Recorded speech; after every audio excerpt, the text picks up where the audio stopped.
The Nigerian electricity system operator puts the nation installed generation capacity at 12,910 megawatts, with available capacity put at 7,652 megawatts. The transmission wheeling capacity is 8,100 megawatts, while the peak generation ever attained stands at 5,375 megawatts.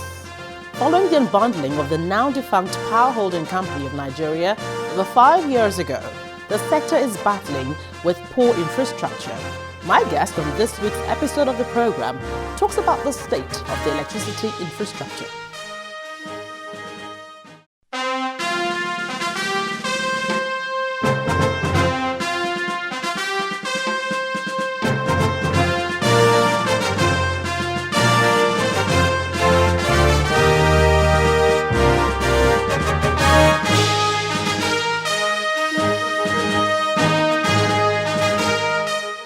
Hello there, welcome to Dateline Abuja. I'm Gloria Umezuki.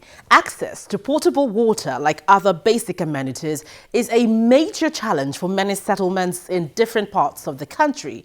Now, one of such settlements is the Katampe community in the Federal Capital Territory. We'll be looking at the state of infrastructure in that community. But first, what are the stories that made headlines within the week in the nation's capital?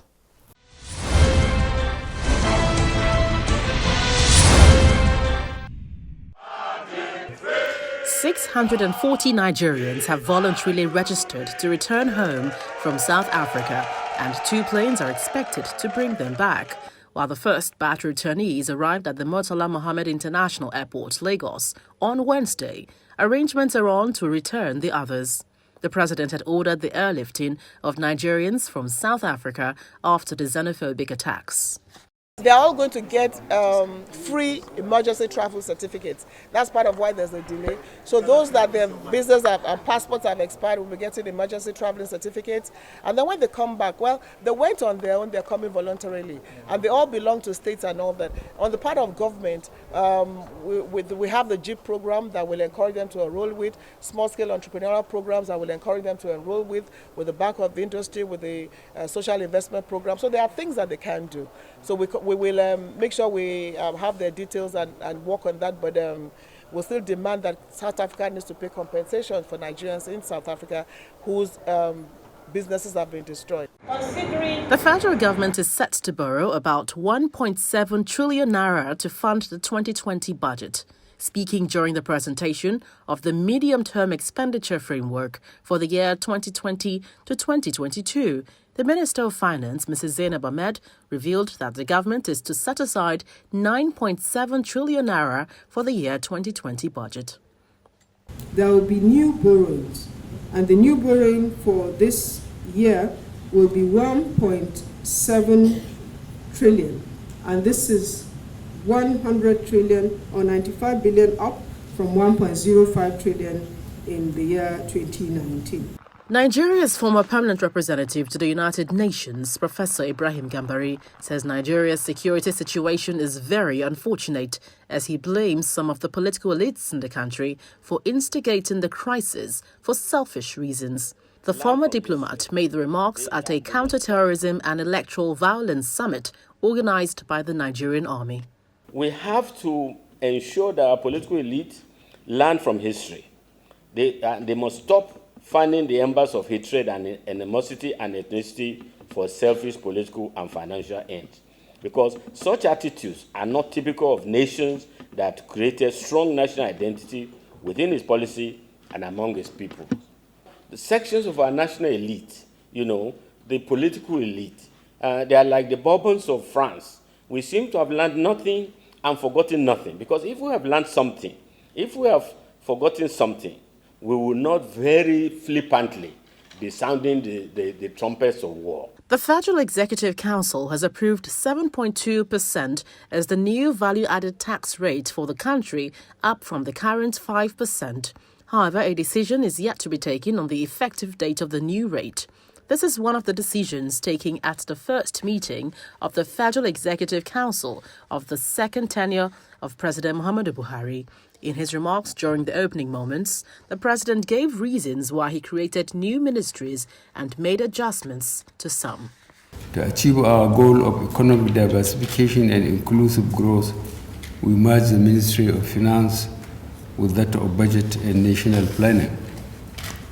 We also created a Ministry for Humanitarian Affairs, Disaster Management, and Social Development to fully institutionalize our various interventions that support some of the poorest and most distressed citizens of our country. The Presidential Election Petition Tribunal has dismissed the petition filed by the People's Democratic Party and its presidential candidate, Alhaji Atiku Abubakar, challenging the victory of President Muhammadu Buhari at the February 23, 2019 poll. The Justice Mohammed Garba-led tribunal unanimously dismissed the case for lacking in merit after resolving all the 5 issues raised in the case against the petitioners. The chairman of the Nigeria Governors Forum, Governor Kayode Fayemi of Ekiti State, is insisting that the appropriation of security votes to state is not illegal. Dr. Fayemi said this at the quarterly policy dialogue on accountability for security votes organized by the Independent Corrupt Practices Commission. Is there a potential for abuse? Absolutely. And I think if this dialogue is going to achieve a concrete measure out of this engagement that we're having, it is in maybe helping to draw up how to deal with those abuses. What happens in other jurisdictions? What is the international or global best practice for managing security funds in other jurisdictions? And there's hardly any jurisdiction you go to where there is no security vote. They may not call it security vote, they may call it secret vote, they may call it black vote, they may call it all manner of names, but every country has security votes. President Muhammadu Buhari says he has no intention of inflicting additional hardship on Nigerians, as he declared that he has no intention of increasing the price of fuel in the country. Addressing a delegation from the Trade Union Congress led by its national president, Mr. Koji Olaleye, in his office, the president responded to requests by the group, promising to address issues of corruption in the oil and gas sector and lift millions of Nigerians out of poverty. I want to assure you all that the federal government remains committed to paying the new minimum wage. On the fuel prices, I agree with you on the need to eliminate corruption and inefficiencies in the sector. I want to assure you that as an administration, we have no intention of inflicting any additional hardship on Nigerians. President Muhammadu Buhari says he would have been in trauma on the day of the Presidential Election Petition Tribunal ruling on the 2019 elections if he was not preoccupied with the lengthy meeting of the inaugural Federal Executive Council. He was speaking when he received governors of the All Progressives Congress at the State House, who paid him a congratulatory visit over his recent victory at the tribunal. If I have lost this case, I think the impact downstairs, I don't know how far it will go. So we are here to congratulate each other. And we thank God for his mercies. And this judgment, again, by some fabulous coincidence, it came the same day, almost the same time, with the first meeting of this government, of this executive of this government. About 44 of them. And it lasted about the same time, with the judgment. I thank God for that, because I think I would have gone into a trauma or something. The federal government has received the report of the Committee on Recommendations for the Establishment of State Policing. While receiving the report from the 14-man committee, the Secretary to the Government of the Federation, Mr. Boss Mustafa, promised speedy implementation of the recommendations, which include alternative funding mechanism and deployment of technology for intelligence gathering. I am therefore delighted to note that your work covered the issues of policy, institutional and legal frameworks, as well as the underlying factors that impede the capacity of our security agencies to adequately contain the various manifestations of insecurity in our dear nation.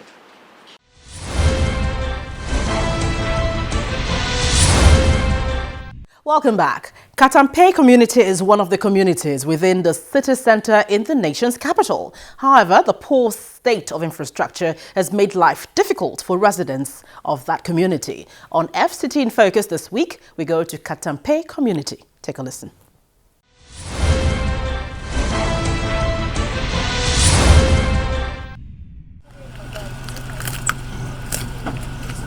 In the company of our guide, we make our way through the muddy terrain, which is not motorable, just as some of the women from the Ruga settlement, Katampe, return from fetching firewood. We go through a maize field, which leads to a small stream and a bushy path. These women tell us that there are two ways to access the settlement from here, either through this stream, which serves as their source of water for washing, bathing, drinking, cooking, and anything else done with water, or through some rocky path next to the stream.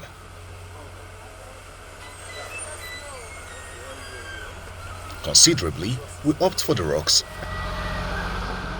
and through the bushes we go.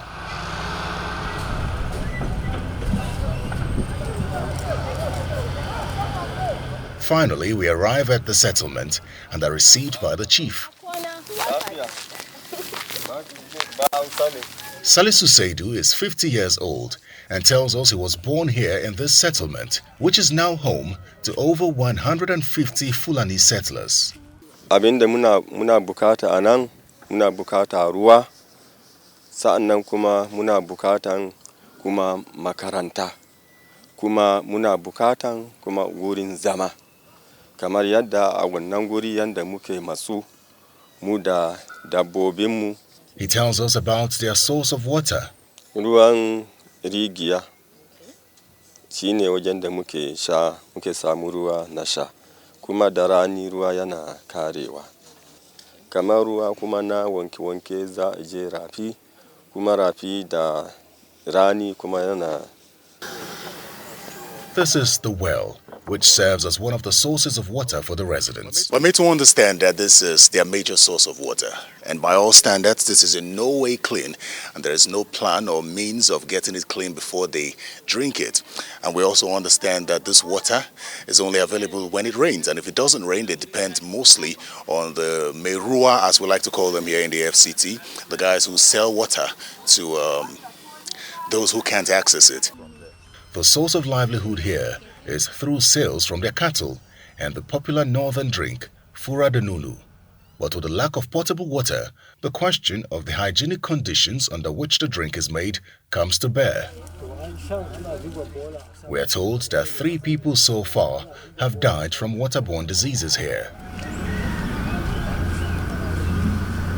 Husseini Madaki is the oldest man here, although he does not know his age.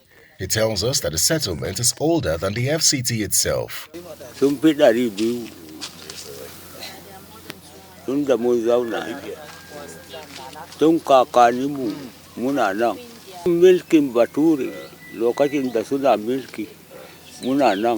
Our guide, who is a photographer, tells us about the efforts that have been made by her team to draw attention to the settlement. Some group of people actually came to visit the community as regards to education aspect. And these are private, organizations and private individuals who have shown interest in them. This is just one of the many settlements in the FCT going through something similar. Now, just to put this into clear perspective, this settlement is located in Katampe. Now, Katampe is just about 5 minutes away from the popular Minister's Hill in Maitama, which houses the very wealthy in the FCT. Surrounded by development and civilization, these settlers, like others, believe that as citizens of Nigeria, they deserve the attention of the government to provide basic amenities for them. They are also worried that with construction work going on around them, they are likely to be displaced any day now.